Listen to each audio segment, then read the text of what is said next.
Welcome to Sajathia YouTube channel. My today's lecture is Kashmir dispute.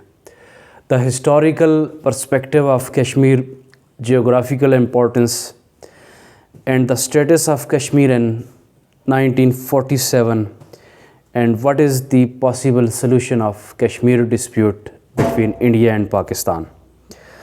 آج کے lecture پر بات کر رہے ہیں مسئلہ کشمیر کے حوالے سے. مسئلہ کشمیر کو سمجھنے سے پہلے اس کا تاریخی پس منظر، کشمیر کی جغرافیائی حیثیت، تقسیم ہند کے وقت کشمیر کی کیا صورتحال تھی اور ممکنہ طور پر کشمیر کا کیا حل ہو سکتا ہے، اس پر بات کرتے ہیں. تو آئیے سٹارٹ کرتے ہیں. سب سے پہلے the historical back ground of Kashmir. Kashmir کے ایک تاریخی پس منظر پر نظر ڈالتے ہیں. تو بات شروع کرتے ہیں 1846 سے. 1846 میں جب کشمیر میں ڈوگرا حکمرانی کا آغاز ہوا. یہ کیسے ہوا؟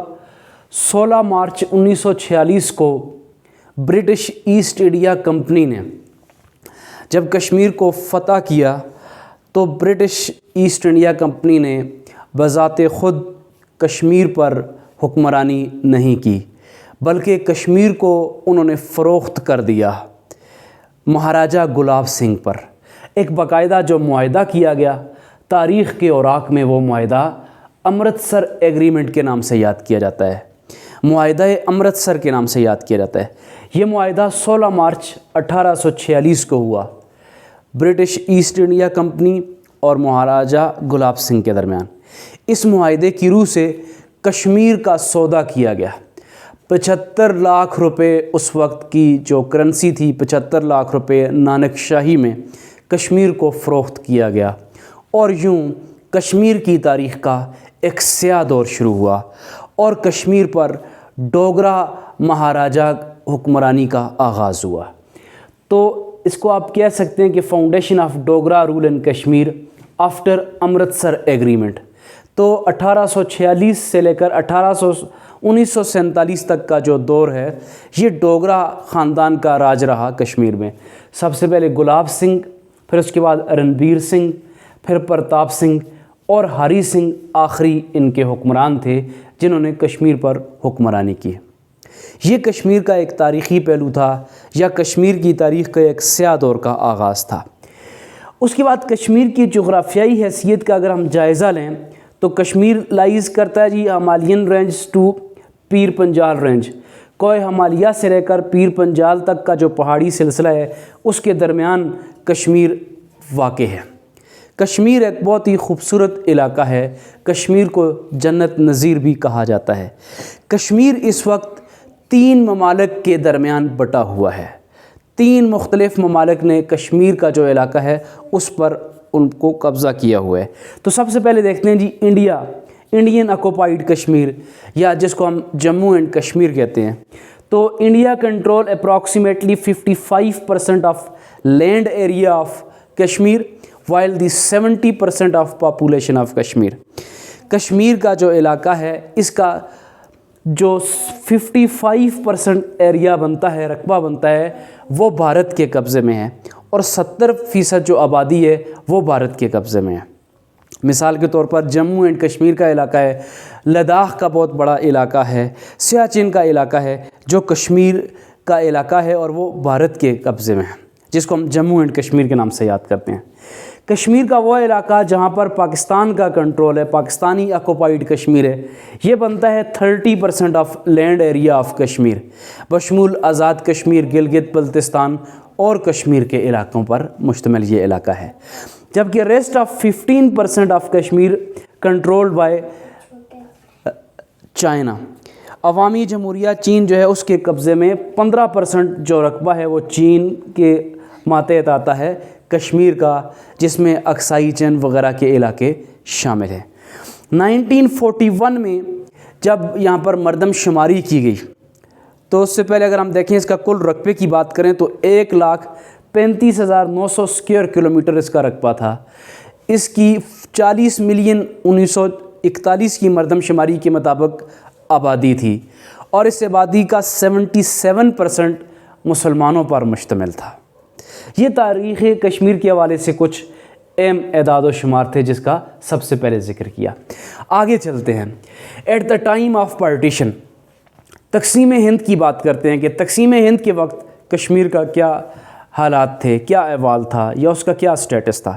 جیسا کہ میں نے آپ کو پہلے بتایا کہ 1846 میں کشمیر پر ڈوگرا حکمرانوں کا راج شروع ہو چکا تھا اور مہاراجہ گلاب سنگھ اس کا پہلا حکمران بنا۔ جب پارٹیشن کا وقت آیا 1947 میں تو مہاراجہ گلاب سنگھ کشمیر کے اس وقت کے مہاراجہ تھے۔ تو پارٹیشن کے ٹائم پر کیا ہوا، 3 جون پلان کے تحت ہندوستان کی تمام ریاستوں کو یہ اختیار دیا گیا تھا یا وہ پاکستان میں شامل ہوں یا پھر وہ ہندوستان میں شامل ہو جائیں یا پھر وہ اپنا ایک ڈومینین سٹیٹس بھی رکھ سکتے ہیں۔ تو کشمیر کے اندر مسلم پاپولیشن زیادہ تھی اور پارٹیشن کے وقت مہاراجہ ہری سنگھ ان کا حکمران تھا۔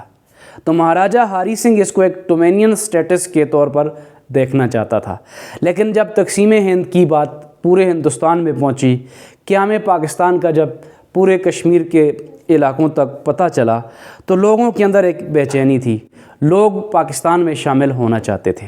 مہاراجہ ہری سنگھ اس بات کو جانتا تھا، تو مہاراجہ ہری سنگھ نے اس بات کو ٹال مٹول کرنے کی کوشش کی۔ فار دا ٹائم بینگ اس وقت ایک معاہدہ کیا گیا جس کو اسٹینڈ سٹل ایگریمنٹ کے نام سے جانا جاتا ہے، معاہدہ جاریہ جس کو کہتے ہیں۔ معاہدہ جاریہ کیا تھا؟ معاہدہ جاریہ یہ تھا کہ حالات جب تک کسی واضح سمت میں نہیں جاتے تو اس وقت ان حالات کو ویسا ہی رکھا جائے۔ اس وجہ سے معاہدہ جاریہ کیا گیا یا اسٹینڈ سٹل ایگریمنٹ کیا گیا، جس کو پاکستان نے تو ایکسیپٹ کیا لیکن ہندوستان نے اس کو ماننے سے انکار کر دیا۔ آگے بڑھتے ہیں جی۔ تو جب کشمیر کے اندر لوگوں کو پتہ چلتا گیا، مہاراجہ ہری سنگھ اس کو علیحدہ سٹیٹس دینا چاہتا تھا، کشمیر کے مسلمان پاکستان میں شامل ہونا چاہتے تھے۔ ایسی صورتحال میں معاہدہ جاریہ بھی ہندوستان نے قابل قبول نہ کیا، تو مہاراجہ ہری سنگھ نے کشمیر کا جو فیصلہ تھا اس کے حوالے سے یہ فیصلہ کیا کہ اس کو ہندوستان میں شامل کیا جائے۔ اس سلسلے میں instrument of accession of Jammu and Kashmir کا ایک معاہدہ کیا مہاراجہ ہری سنگھ نے بھارتی حکومت کے ساتھ۔ یہ معاہدہ کیا کہلاتا ہے جی؟ Instrument of accessions of Jammu and Kashmir. یہ معاہدہ ہوتا ہے، اس کو بناتا ہے مہاراجہ ہری سنگھ اور governor general of India at that time lord Mountbatten نے اس کو ایکسیپٹ کیا۔ 26 اکتوبر 1947 کو مہاراجہ ہری سنگھ نے یہ معاہدہ پیش کیا۔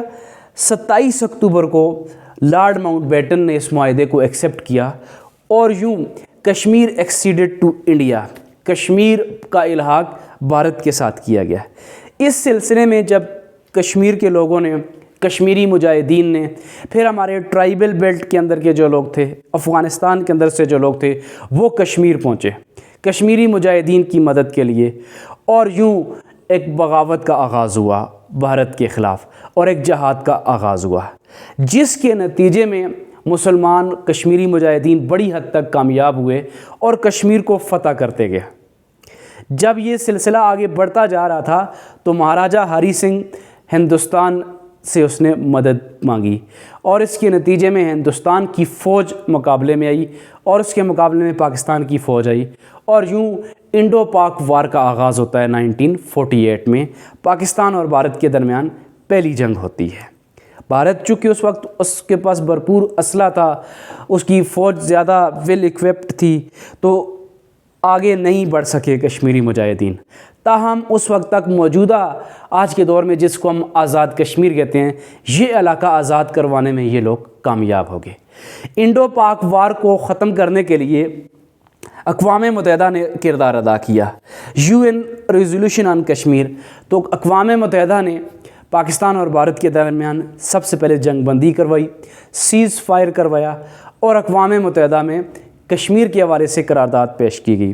کشمیر ریزولوشن نمبر 47 قرارداد 47 جو ہے وہ پیش کی گئی، اور یہ طے پایا کہ کشمیر کا مسئلہ کشمیری لوگوں کی مرضی کے مطابق وہاں پر استصواب رائے کے ذریعے کروایا جائے گا، لیکن تاحال آج تک یہ مسئلہ حل نہیں کیا جا سکا۔ کوشچن کے آخری حصے میں جاتے ہیں کہ کشمیر کا ممکنہ حل کیا ہو سکتا ہے، کہ what is the possible solution of Kashmir. تو کشمیر کے ممکنہ حل کو اگر ہم دیکھیں تو سب سے بڑی بات یہ ہے کہ کشمیر کا فیصلہ کشمیر کے لوگوں کی مرضی کے مطابق ہونا چاہیے۔ اقوام متحدہ میں جو کشمیر کی ریزولوشن ہے، قرارداد ہے، اس کے مطابق ہونا چاہیے، استصواب رائے کروانا چاہیے۔ تو سب سے پہلا کیا